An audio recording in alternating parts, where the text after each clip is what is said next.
So, gagawa tayo ng electric fan. Now, ang sabi ng may-ari, wala daw power o ayaw umandar.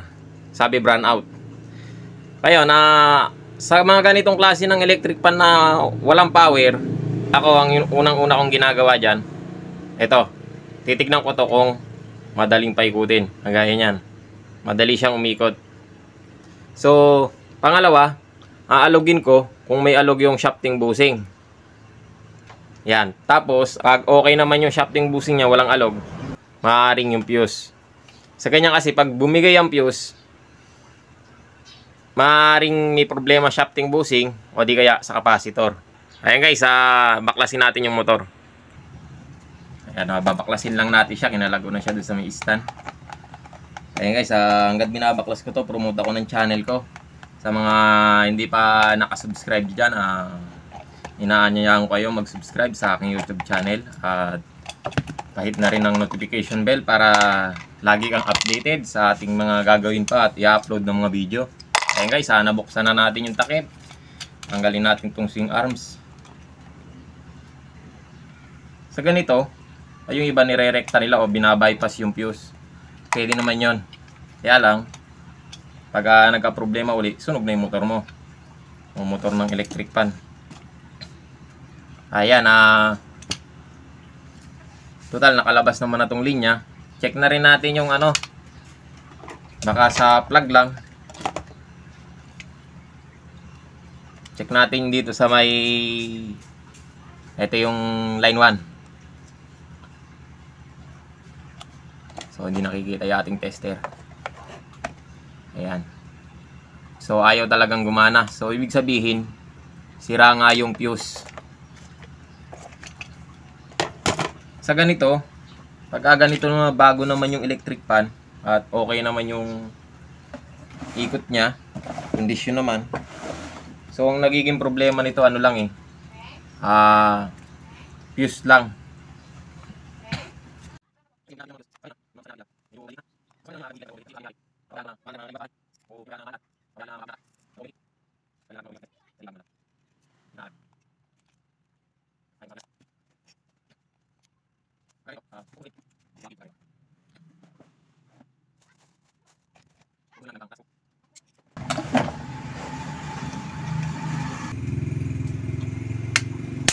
Yung iba naman, pinupukpok, nilalagari, gano'n. Ganito lang, pupunsulin lang.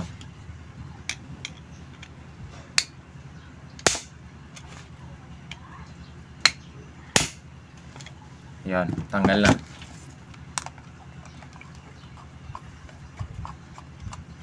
Basta maingat ka lang na hindi siya tatamaan yung yung rewind niya, yung tansok. Kasi tinamaan niya, sira yung motor. Ayan guys, nabuksan na natin. Ito na yung motor niya. So, titignan natin yung shafting bushing makinis pa, yan, at ala naman siyang tama, o okay pa naman. Pagka ganito, maaaring pwede rin sa capacitor humina. Pero i-check muna natin yung fuse. Buuin natin.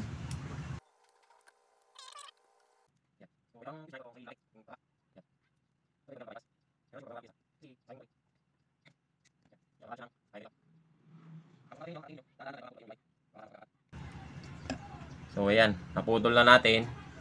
Ito na siya. Pwede natin siyang testerin gamit tong tester.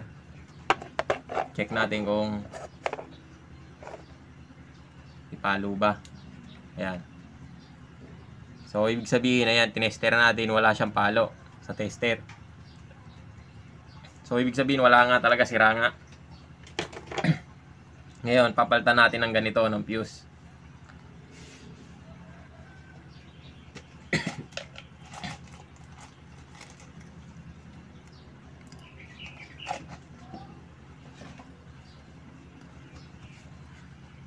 So, meron na tayong kakabit.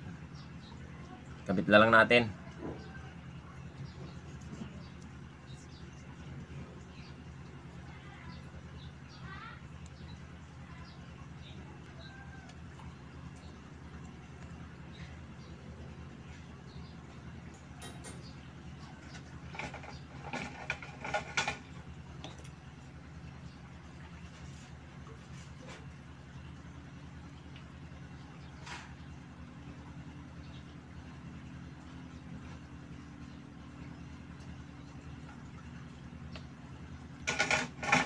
Yan. Nahinang na, nakabit na. So check natin kung may continuity yung fuse. Mainit. Ayun, pumalo. Hindi nakikita yung tester natin, hindi ganong maliwanag. Dito gamit tayo ng debusser. Ayan, kahit di nakikita, basta't naririnig. So, testerin natin yung fuse. Ayan, nagbabuzzer na. So, ibig sabihin okay siya. Mabalik na natin uli.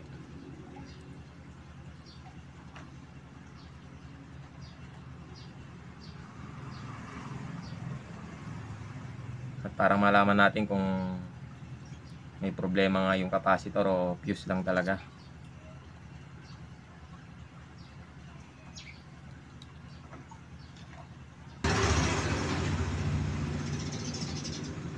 Mabalik natin tong papel.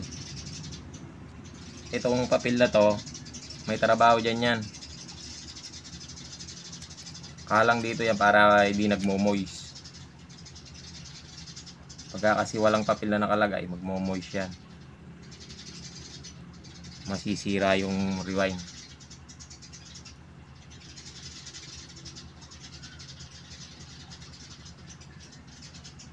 Correct nyo na lang kung mali ako. Ayan guys, okay na. So, naikabit na natin. So, lalagyan natin ng langis yung busing. Linisin muna natin. Malikabok. Lagyan natin ng langis.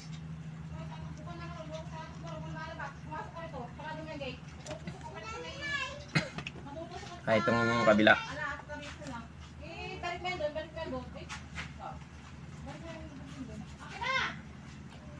Yan.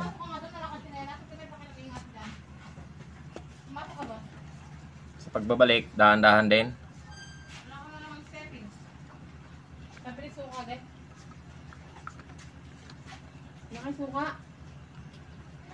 Dahan-dahan din.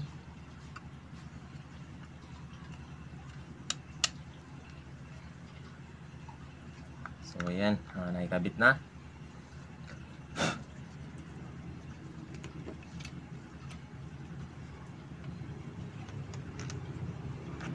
Oilyo na natin lahat.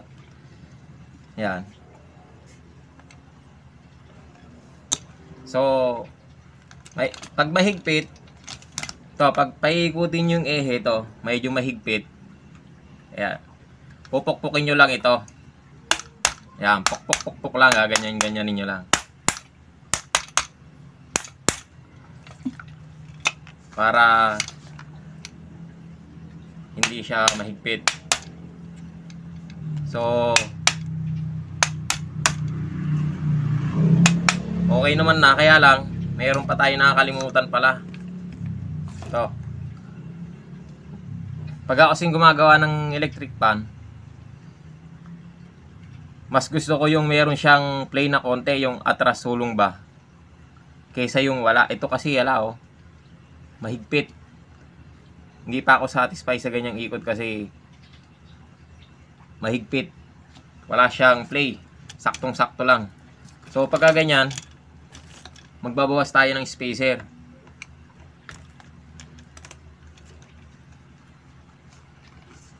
Ayan, magbabawas tayo ng konti, kahit isa lang.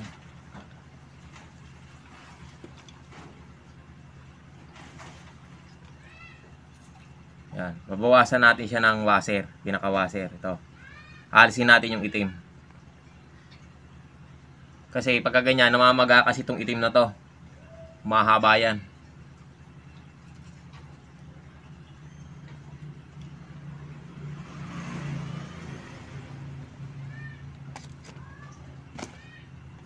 So, yan, okay na. Yan. At meron na siyang konting plate.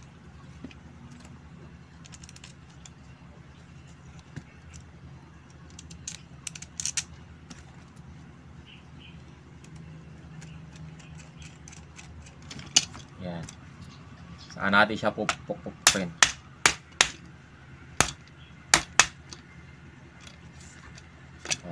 At okay naman na. Meron na siyang konting alog. Meron. Meron ng atras sulong.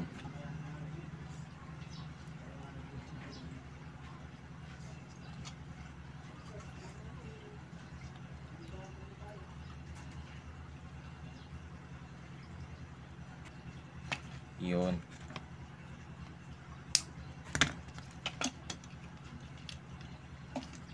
Para hindi siya tatamaan pag umikot. So okay na. Tingin na lang natin.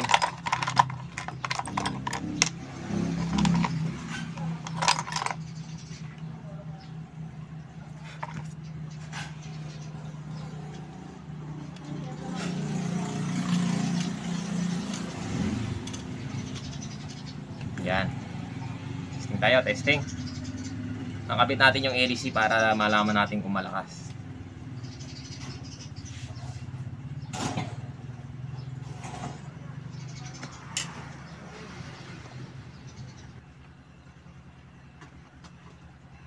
Yan o. Sabi malakas, number 1.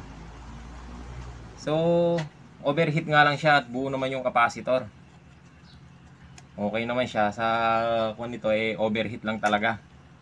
Ayan guys, pwede na natin siyang ikabit yung takip. At okay naman yung capacitor niya.